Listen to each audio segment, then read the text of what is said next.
It's a great pleasure to be here with you today from the Oxford Martin School and having the opportunity to share some of the work we've been doing on how the labor market is evolving as technology progresses. As some of you will have noted, the debate has become quite polarized. On the one hand, you have one camp who thinks that this time is really truly different. Artificial intelligence and mobile robotics is likely to cause widespread unemployment. And on the other hand, you have people pointing to history and saying, we had 200 years of automation since the first industrial revolution. Why should this time be any different? And I think in the light of this view, I think it's important actually to revisit history and see what we can learn from that, because there are certain parallels that can be drawn that are helpful for understanding the time we're living through right now.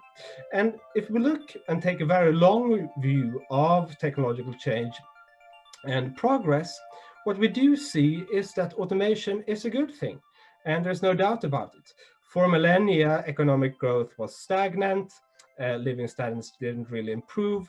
It was only with the first industrial revolution, which took off in Britain around 1800, that living standards steadily improved.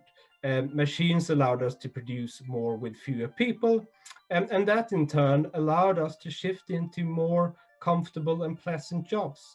People have over the centuries shifted in from hard labor on the farms and in factories to air-conditioned offices, and that is certainly a good thing. But if we look at the industrialization process as such, we find also a very different pattern, because those who lived through the industrialization process wasn't necessarily the ones who benefited from it. Even as the British economy took off and economic growth accelerated, living standards and wages were stagnant and probably even falling at the lower end of the income distribution. As the mechanized factory displaced people in domestic industry and artisans who earned fairly decent wages, we saw that many middle-income jobs disappeared. And as a consequence of that, the economy and society became more polarized as well. The Communist Manifesto, for example, was a direct consequence of the industrialization process and the widespread concern that people's living standards were not improving while a few industrialists were getting wealthier at their expense. And economists and economic historians have frequently puzzled over why was it that workers voluntarily participated in the industrialization process if it reduced their utility? Well, the simple answer is that they did not, right? The petition to parliament to block the introduction of new technologies, and they frequently rioted against the mechanized factory. And I think it's important to remember that this period of rapid technological change and the revolutionary technologies that created that change also brought a lot of political revolutionaries along the way. Now, this time is certainly different in many ways. Artificial intelligence is a very different technology. But if we look at the impacts technology has had on the labor market and on income inequality more broadly, we do see some similar patterns. So income inequality in frontier economies as Britain and the United States has over the past 3 decades or so approaching levels of inequality we haven't seen since the Industrial Revolution. And this is in large part because of computers are getting so much cheaper and smaller, more adapted and put into widespread use, and also through robots and other types of technologies. And we can see the consequences of this quite clearly in the labor market, because up until the 1980s, wages and incomes were growing for almost anybody. For low-skilled workers, for highly skilled workers, for men and for women. But what we see since the 1980s, when the first robots began to enter the factories, is that the incomes of particularly prime-age men with no more than a high school degree who could have taken on very sort of semi-skilled jobs in the factories, their labor market prospects have deteriorated, and they're now earning and their earnings capacity today is much lower than they were 30 years ago. And if we want to understand why our societies are so polarized today, well, the automation and deindustrialization is certainly part of that story. Going back to the 2016 election, we found that voters were much more likely to opt, for example, for President Trump in electoral districts where people had feared worse from automation. And I think it's important to remember that in the Rust Belt in particular, which swung the election in Trump's favor, that is where most of the robots are, and it's where a lot of people are unhappy with their prospects, because as jobs have disappeared, communities have suffered away as well. Public services have deteriorated, crime has been on the rise, marriage has been in decline, and we even see increases in suicide and substance abuse as a consequence of this. We have seen nothing yet, right? Artificial intelligence as a technology, it is still in its infancy. And as a consequence of that, many of the impacts that we will see on the technologies that are only recently emerging haven't really been felt in the labor market yet. So it used to be the case that machines specialized in routine rule-based activities that can easily be specified in computer code and therefore readily automated.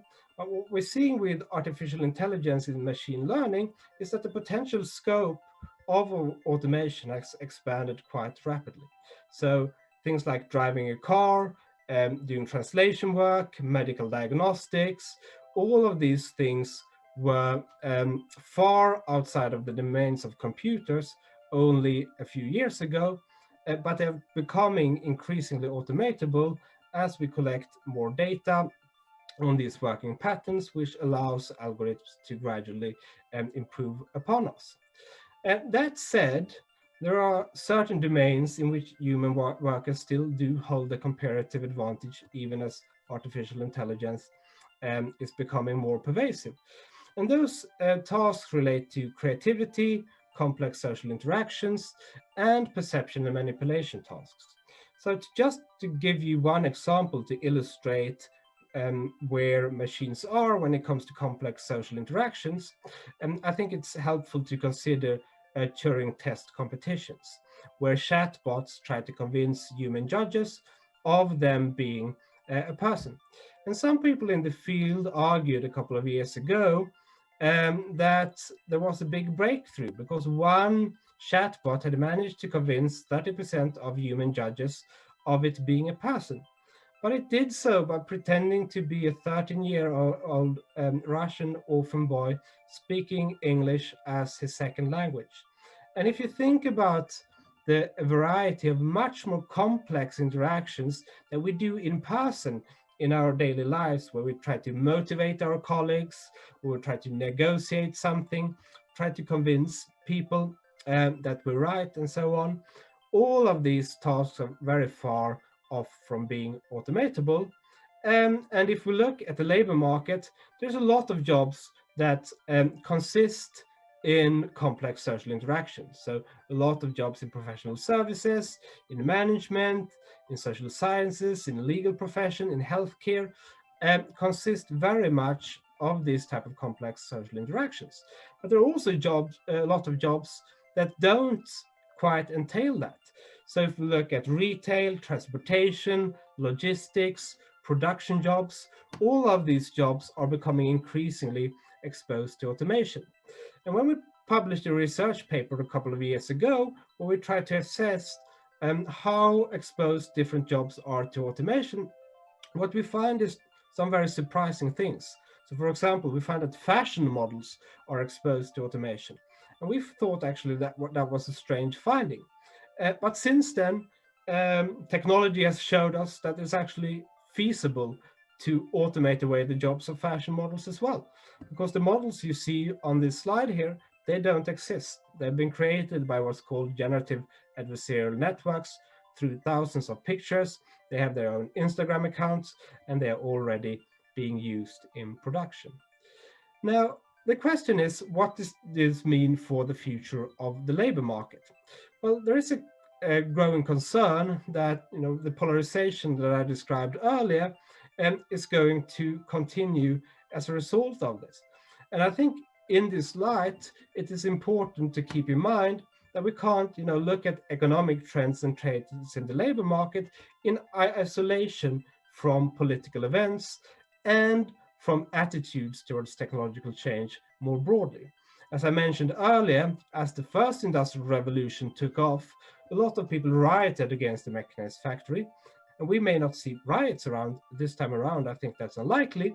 But I do think that if you look at attitudes to technological change, they are shifting. A majority of citizens in the United States now, for example, thinks that there should be restrictions on the number of machines that businesses can implement to displace jobs and beyond hazardous tasks. And if we look at recent trends since the pandemic took off, attitudes towards automation has, if anything, worsened across countries. So before the pandemic, for example, in China, only 27% thought it would be a good idea to introduce restrictions on machinery, and now it is 56%. And that is quite natural, because if you're in an economic downturn and you have poor alternative job options when you lose your job, you're much more likely to resist automation than during a time when the economy is booming. And I think that is important to keep in mind. The economist Vasily Leontief put it quite aptly some 30 years ago, that if horses could have joined the Democratic Party and voted, what happened on the farms might have turned out differently. They might have used their political voice to bring the spread of the tractor to a halt. And obviously, had that happened, all of the benefits that we've seen from mechanized agriculture in terms of cheaper food being made available also to the poorest in our societies, that would not have happened. So a key concern is that short-term disruption caused by automation technologies, if they are assisted, might actually preclude us from harvesting the long-term gains from it. And for that reason, it is very important for governments and societies to really engage and try to smoothen the short-run impact as well through educational policies, by making housing more affordable and allowing people to move into where new jobs are being created, and by creating a welfare system that takes care of people who struggle and are left behind by the rapid force of technological change. Thank you for your attention.